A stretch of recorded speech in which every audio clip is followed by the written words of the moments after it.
Hey, what's up? Andrew Kramer here for VideoCopilot.net, and welcome to another very exciting tutorial. And I gotta say, with a name like Copilot, I should have like a jetpack or something. Instead, all I have is a stupid segue, and always tips over. Lousy.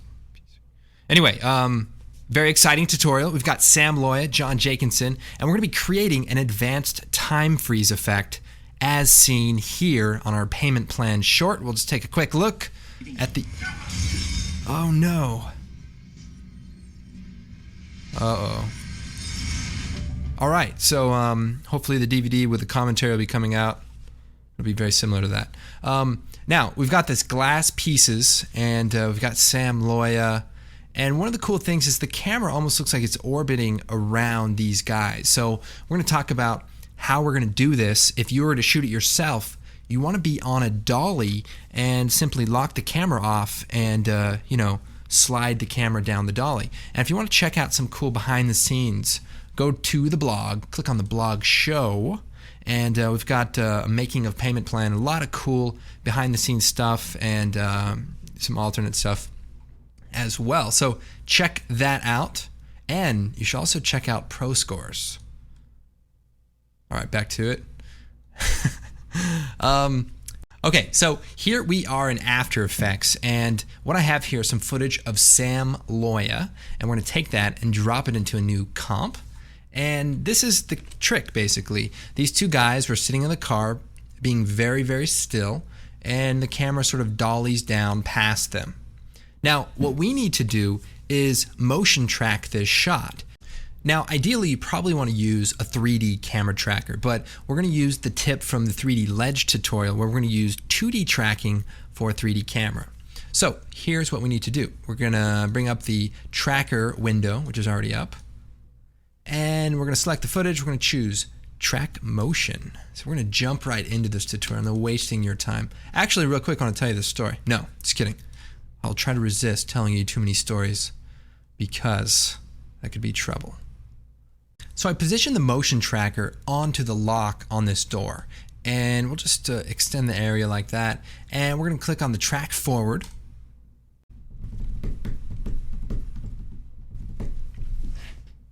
Alright, so it's done tracking, and what we want to do is create a null object, and this will be a placeholder for our data. And we'll choose Edit Target, make sure the null is selected, and we'll click Apply, and X and Y. Okay, so looking good. We're going to be doing a couple of different things here. First, we want to make a camera. So I'll choose Layer, New Camera, and we're going to make it 24 millimeters since that's pretty close to what we shot with. And okay. Now, the thing about this is we want to create a camera that's in 3D space from this 2D track. So check out that 3D Ledge tutorial for a little bit more in-depth information. But here's basically what we're going to do. We're going to hit P, which brings up the position for that null that we just tracked. Then we're going to hit A, or Shift A, and we basically want to select all the position keyframes, edit, copy, and then click on the anchor point and choose Edit, Paste, and then just uncheck the stopwatch for the position, and so that we just have anchor point position offsetting. And then if we parent the camera to that null object, then we can actually create a 3D camera. Now, it may be hard to see here. Now, we're going to be creating some glass, but this technique can really be used for a lot of things. For example, I could take some text here and scale it up, and we'll make it a 3D layer, and maybe we'll move it over here and rotate it in 3D space a little bit. And check this out. We've actually got almost like 3D floating text there because we've tracked this layer. And we could do things like, we could duplicate this and maybe make a copy down here. A couple of those. Nice. And, maybe just reposition them a little bit. It's kind of hard to tell where things are in 3D space, but you can actually do some pretty cool stuff with a simple 2D, 3D tracking trick. So this guy's looking pretty good. Anyway, so think about that, and then real quick, while we're here, you can throw that on there. And another interesting thing that I did, just because I could, is I took these future balls from the previous tutorial and simply set up a particle system. Shut off the glass. And basically, I've created the same exact effect. We could turn the depth of field on and check it out. So even though we're going to be using 3D Max today, this concept should be interesting enough to use in other cases where you want to combine 3D looking elements in your shot, and all you have is After Effects. So there's really a lot of possibilities here. So back over here, we've tracked our camera, and then I want to create a reference point. So we'll create a new null, we'll make it 3D, and we just want to move it right to that point. And this will be just our reference point. So the next thing we need to do is bring this into 3D Max. So what we're going to do is run a script called the AE3D export script. So run that, and it pops up this cool box. And by the way, if you head over to aeenhancers.com, it's a great little community for expressions, scripts, presets. I read that right on the banner. And check this out. You can download it, and we're actually going to be using it. And you can use apparently Lightwave data in Cinema 4D, so that should help out Cinema 4D people who want to kind of follow along. Also, there's one thing that you may have to do in the general preferences is click on something in here called Allow Scripts to write files and access network, including your personal files and your family. And then you just hit OK, and that gives Adobe permission to, come to your house and go through your stuff. So we're going to select the reference point and the camera, and we're going to choose 3D Max, and we'll call this B, and we'll choose options. And one of the things in the options I want to do is turn up the world scale to 1 to 10 so that it's nice and big, and we'll choose close, and then we'll hit export. Make sure your work area is set there. So now it's created a script that we can then run in 3D Studio Max. So we're going to jump over to 3D Max, knock a few things out, and we'll be back here in After Effects for the final composite. All right, so here we are in 3D Max, and what we want to do is take that script, drop it into a viewport. It will run, and then we have a camera and that target null object. Now, one thing that we need to do is rotate the scene because the camera is up above looking down. So what we can do is take a dummy object, put it right here in the middle, set it to, let's make sure it's at 0, 0, 0. And then what we'll do is we'll take the camera and that other null, and we're going to parent it or link it to that new null object, or dummy object as it's called. And then we're going to rotate it, and make sure we're on lock rotation, and we're going to rotate it about 90 degrees. So what that's done now is our camera is looking much better. So the other thing I want to do is bring in the background image. So we'll choose viewport background, and we'll select the file. Now here I have a JPEG sequence of the shot, and I want to make sure it's set to sequence and choose open, and we'll hit OK. Now I want to make sure it animates in the background, and active view, which is going to be this perspective view, and we'll hit OK. Now real quick, we'll come over here to the render setup. Now we want to make sure that we're using the Mental Ray renderer. We'll select this, choose Mental Ray, and hit OK. And then also we'll come down here to the HD TV settings, and we'll just do 1280 for now, and we'll go and close that. Then I'm going to right click on this, and we're going to choose Show Save Frame, and I'll just make sure it stays the right aspect ratio. Okay, so we need to create some glass. So right click, go look through the camera here, and if we look through the camera, you can see that green null is staying right on the door handle like we tracked. So that's perfect. Now we need to make some glass. So we're going to zoom in here. We'll come over here to the shapes, to the line, and we just need to draw some various glass pieces. So just pop this open, and this is where you can let your creativity run wild. There we go. So we've got these 4 glass pieces, and we'll come over here to the modify, and I want to attach them all together. So I'm going to say attach multiple. And the reason I'm going to attach these is we're going to add a couple of effects, and this way I don't have to do it for all of them. I can just do it for one thing and choose bevel. And we'll go back over here to hit P, and we'll go to our perspective view. And we're going to just turn up the height, which will make it 3-dimensional. Now I want to convert this to an editable poly, so I'm going to right click on it, convert to editable poly. And then I'm going to use the face selection, and we're going to select all of the faces. I'm going to come down to the bottom here, and we're going to set up the material ID. And what this is going to allow us to do is put one color on the front and back and another color along the edges of the shape. So we want it to be a little darker on the edge and a little bit more see-through in the main part. So we're going to set the material ID to 1 for everything, and then we're just going to select right down the middle here, and we're going to set the ID for those to 2. Very good. Now for reference, I'm going to hit M, bring up the materials, and we're going to make a multi-sub object material, and we'll just keep those maps. And for the first slot, we'll make it red,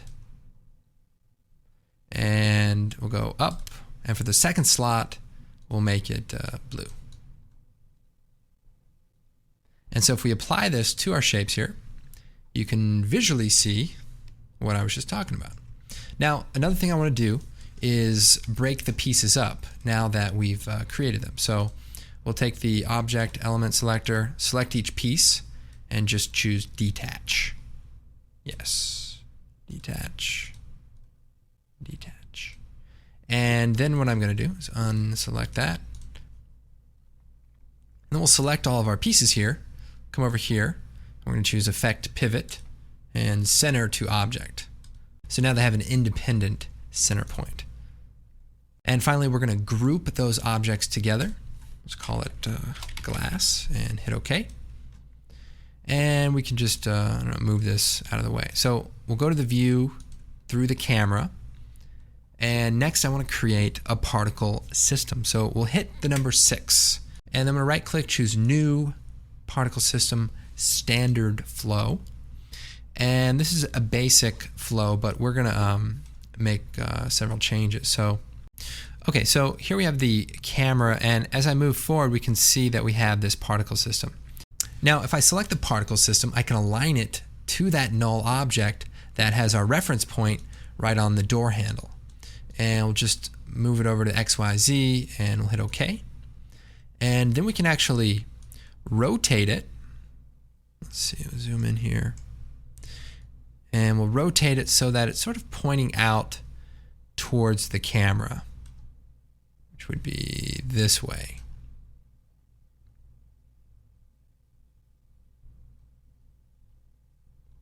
All right, so these are going to be the pieces of glass that are flying out from Sam's head.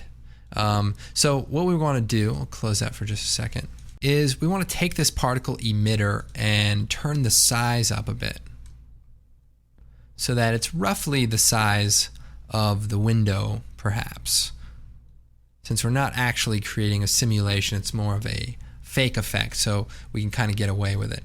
So bring up the particle flow again, hit 6, and we're going to change some of these things out. So first, instead of the shape, I'm going to use a shape instance. And what that means is I want to basically take an object from my scene and convert it to the particle. And we'll pick our geometry. And remember, we grouped it together, so we're going to select the particles for the group members. And it'll separate them so that it randomly picks them. Now, for the display, let's change this to geometry. So now we can see all of our particles. And then let's play around with the look. So probably turn the scale down to about 40. Maybe turn the randomness up a bit. Now for the speed, I want to turn up the divergence. So if I turn that up, then the pieces will go flying everywhere. You can turn the speed down a little bit. We'll go to the birth rate. Let's turn it up to maybe 500. I mean, that's way too much glass, but it's also pretty awesome too. So that's it kind of makes up for it. Now, if we go to the top view here, we want to make sure that we see particles close to the camera and then also close to where they're being emitted. So let's turn up the emit stop to about 33. So that looks like enough particles. So we're going to reference frame 36. So let's remember that. Another thing we can do is go into the position here and just give it a new seed, and we can see some different looks as far as where the particles are. Now, one thing you'll note is that the rotation is on and it's random 3D. So without it, they're all flat. You turn it on, they're just kind of flying around. So again, you can rotate through the random seeds as well, so you can find something that works for you. So this is the basic idea. We're creating these particles and we're referencing geometry and looking pretty good. Now, one quick thing we want to do, now because we have material IDs, what I want to do is bring out the mapping node and just put it out there so that it makes sure to reference the correct faces for the next step. So we'll close that. Now what we want to do is freeze our particle system. So we'll come over here to the compound objects. We're going to click on the mesher. And we'll just click on our scene here, and we'll come over here to the Modify tab, and we want to pick an object, which is our particle system, so these green particles. And what it does is it sort of references your geometry. So if I slide through, you can kind of see that it moves.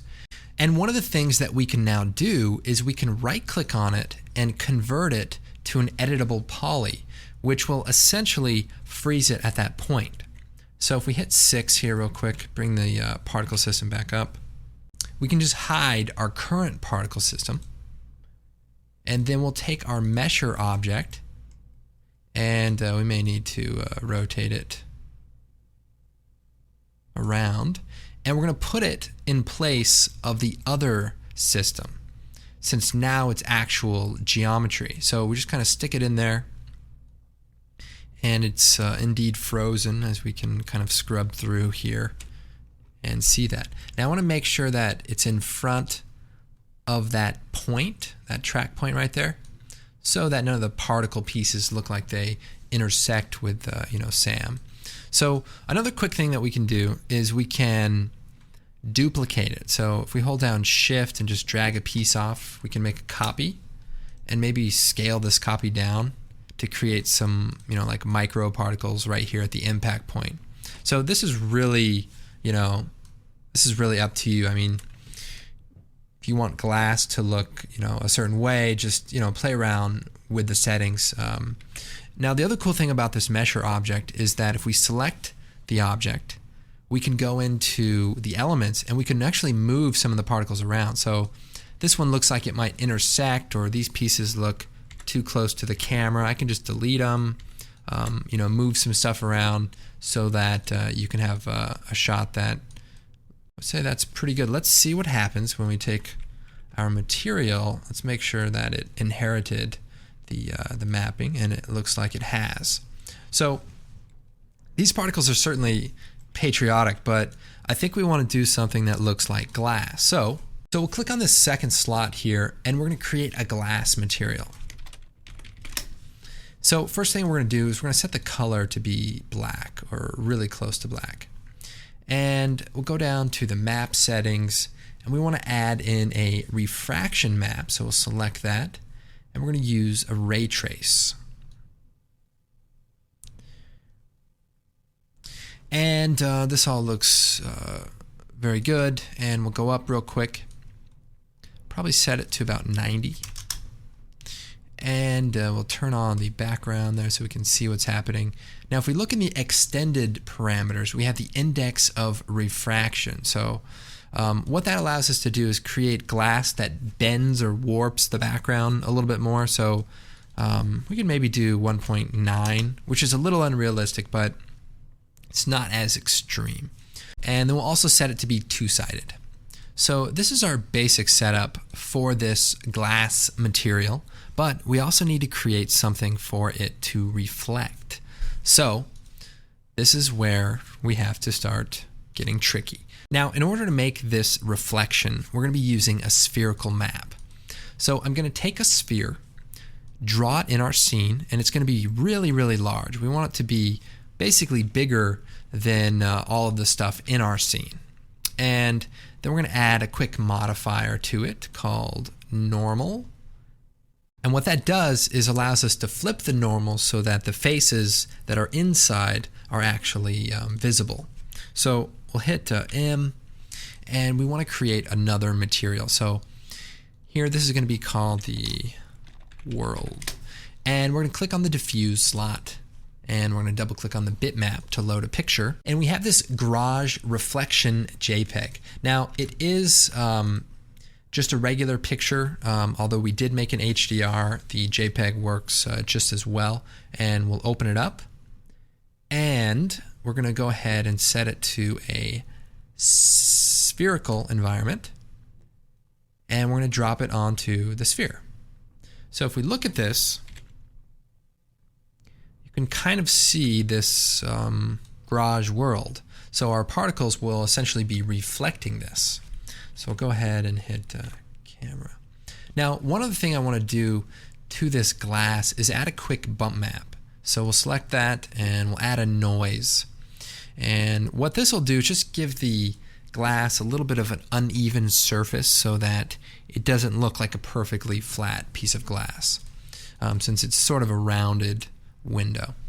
All right, let's go and make our alternate material. So we'll just drag this over, and we're going to call this glass dark, and we'll set the refraction down to about 50, and that just makes the material a little darker.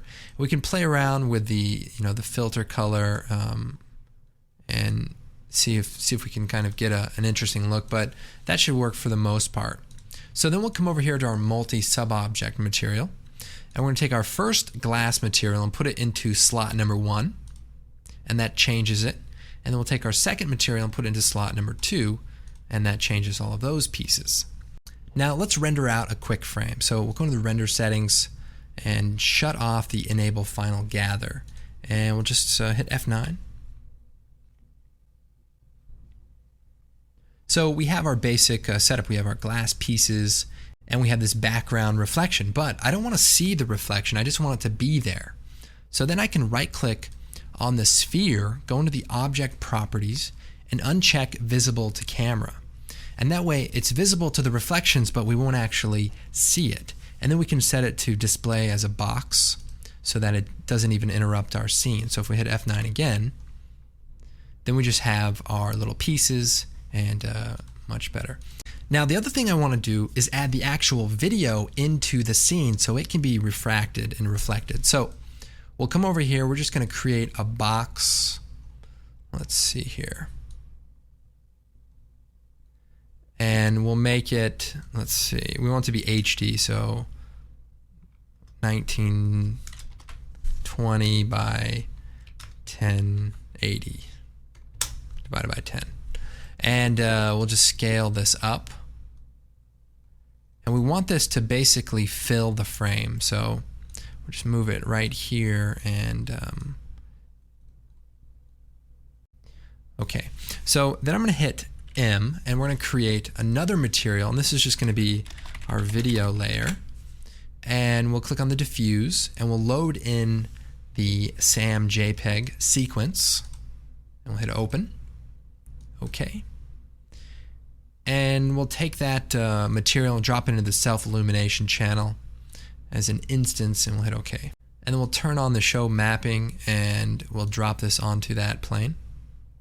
So we can actually see that it's right here. So if I move it around, we have the video, that is in our scene. All right, now another thing we need to do is take this video background layer, and first we'll just make it a little brighter.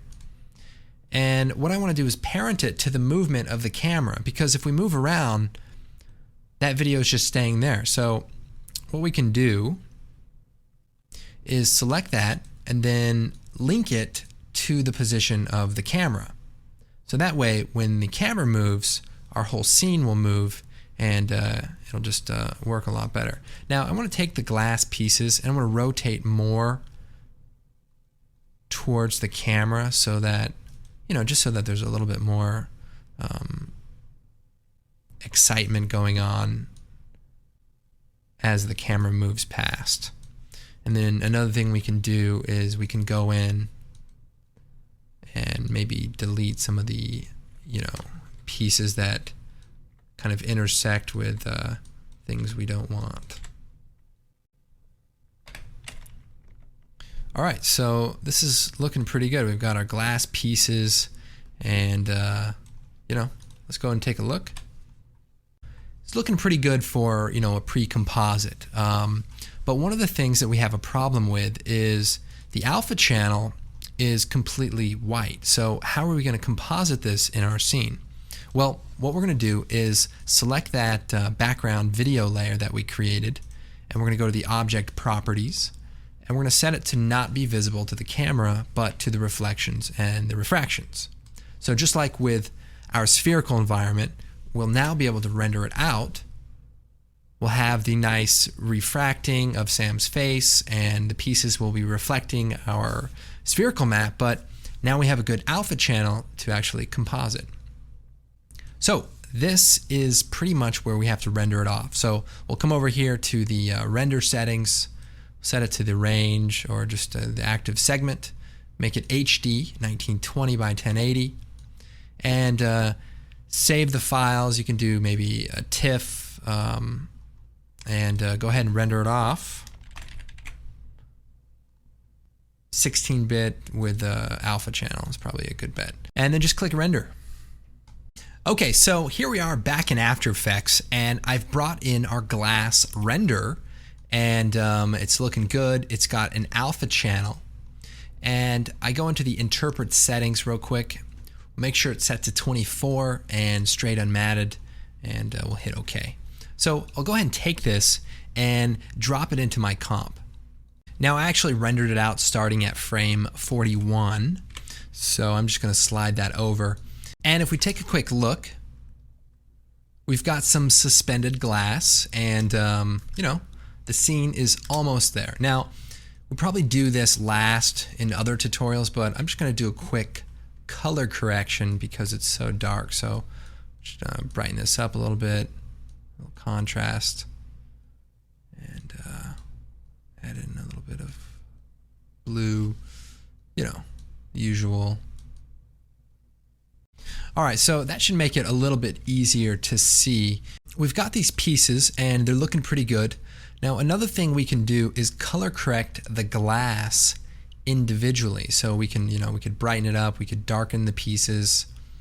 It's kind of up to you. I think it looks pretty even. We have this slight green tint to it, and you should be able to color correct it. Now another idea would be to maybe export a Z-depth pass and do like a depth of field on some of the pieces, but that might take a little bit too long.